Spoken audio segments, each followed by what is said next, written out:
Estamos aquí junto a Ian Somerhalder. Le conoceréis seguramente por Crónicas vampíricas, por Perdidos, y ahora está en Madrid presentando VWars, la nueva serie de Netflix, en la que vuelve a meterse de lleno en el mundo de los vampiros. So Ian, first of all, thank you very much for coming here to Madrid. Man. Thanks for talking to me. Thanks for wasting your time. Well, don't know about that. And first of all, I wanted to ask you that after all the time you spent playing Damon, a vampire, how is the irony of playing the human that has the task of finding the cure to the disease? It's actually quite poetic. But, I guess one could argue when they say, wow, man, you spent 8 years on a vampire show. How did you end up on another one? And what I say to that is this show is so vastly different and hits on so many other points. But I love... VWars is very grounded, right? It's not sci-fi supernatural, or sci-fi fantasy. So it's grounded. It's real. We've worked so hard every frame of this show. We've been editing this show for 11 months. It has pushed me to the limits of using my skill sets that I've learned from Lost and Vampire Diaries. It's put me in the hospital from just overworking. And for that reason, I love it so much. And we've been working so hard. My producing partner, this guy called James Gibb, this awesome British producer, is a phenomenal producer. We have just been wading through this journey together every day, all day, till like 4 o'clock in the morning, on the phone, FaceTiming, meeting with this incredible team that we have assembled. So right now, as we speak, there's, 60 people, 80 people just working around the clock, finishing delivery. We've delivered the show. We delivered it last week, but there are these things called drop-ins. So there's still visual effect shots that we're perfecting, and we can drop them in without changing anything because the show's locked or delivered. And we're ready to go almost, man. I mean, in 28 days or something, we are going to be on the air, and that is just wild, but it's exciting. And you've worked so hard because you are not just the star of the show, you also produce and direct some episodes. So I find it interesting because when you directed episodes of The Vampire Diaries, it was in the 6th and in the last 3 seasons of the show. So you knew that show better than anyone at that point. But now, how is it to create a new show from the ground? Really solid question, man. That's the thing. Listen, season 1s of shows are hard. You're creating the world, you're building the characters. They're not always the best season of a show. But as a producer and as a director and as the star of the show, building the world is what is so interesting. It's also creates a painstakingly heavy job. And sometimes you just have to make a decision and stick with it. But the one thing that we don't want to do is create rules that we just bend for the sake of changing a story. In this show, it's very grounded. So if someone dies, they're dead. We want to create real situations where there's real tension and real fear, and playing into that sort of horror genre, because that's what's fun. The vampire and horror genres, they're very unique and cool, right? But because a lot of the storylines are very relevant now, the show is dealing with borders, racism, medicine, fear, politics. The politics of fear, although I hate politics, I don't want to talk about it. But it's not bludgeoning people over the head, right? It's not my point of view. It's actually what's happening in the world. And that is what makes it very cool. So we get to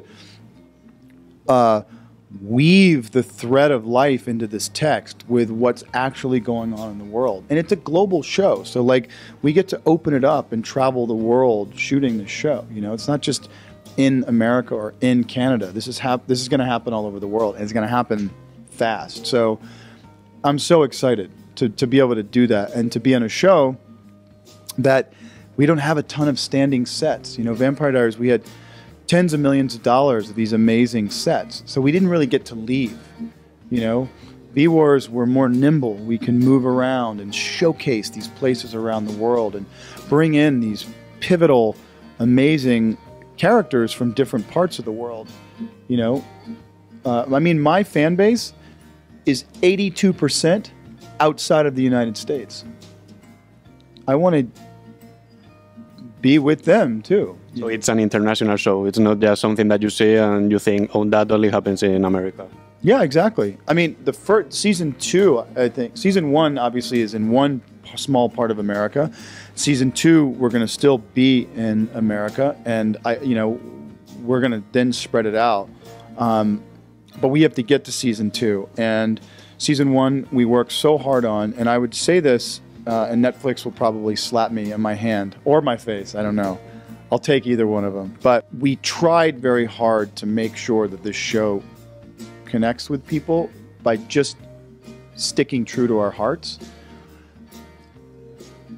If you were a fan of Vampire Diaries, or even me, just try to go on this journey with me. Just watch the show. Get through season 1.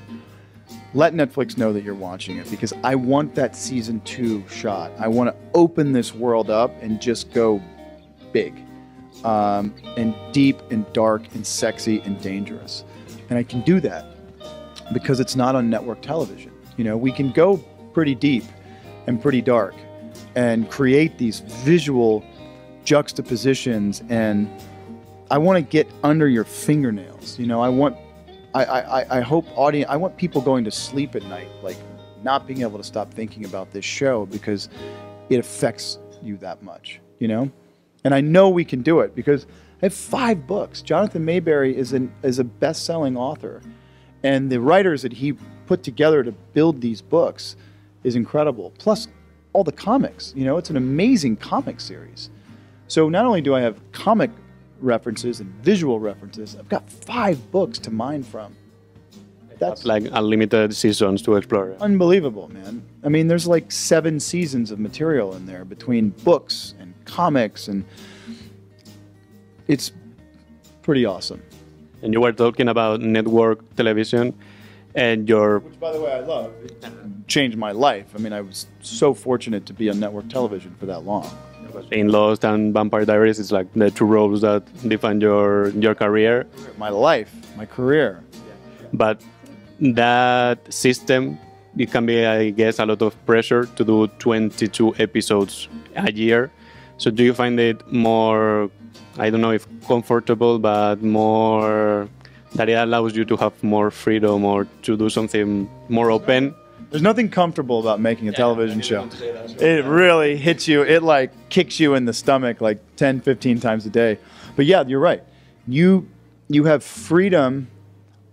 You know, it's very strange because it's different in the United States as it is in Europe. But in the United States on network television, you have this thing called standards and practices, right?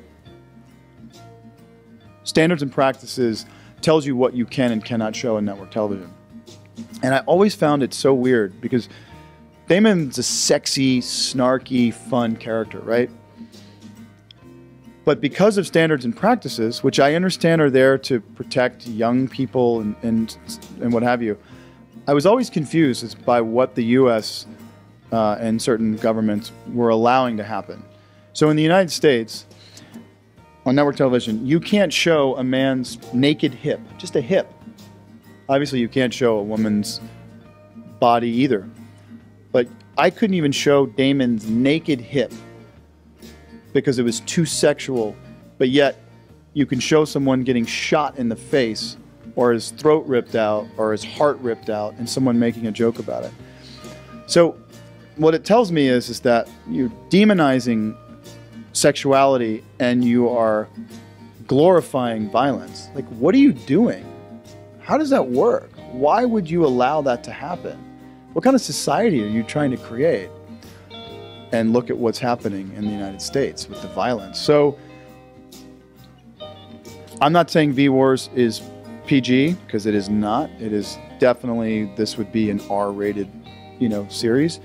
But being able to be authentic, that is what is amazing. Without having the constraints of network television standards and practices, oh man, I really feel like I'm going to get to really unleash some very unique power of storytelling, and just get that thing that like gets under your skin. You know what I mean? And you are also an activist. You are really committed to many issues, and you have used all the fame that you have earned, on TV to do something important with it on social media or documentaries or everything. How does VWars, and you were talking a little bit about that earlier, show the real problems of the world right now? Well, that's actually a really amazing question. So the reason that people get sick, the vampires, it's a disease, right?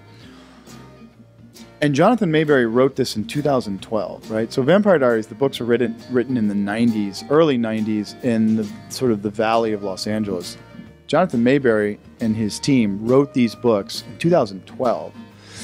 So what he knew to be relevant then is now coming to life, which is because of rampant glacial deterioration, because of climate change.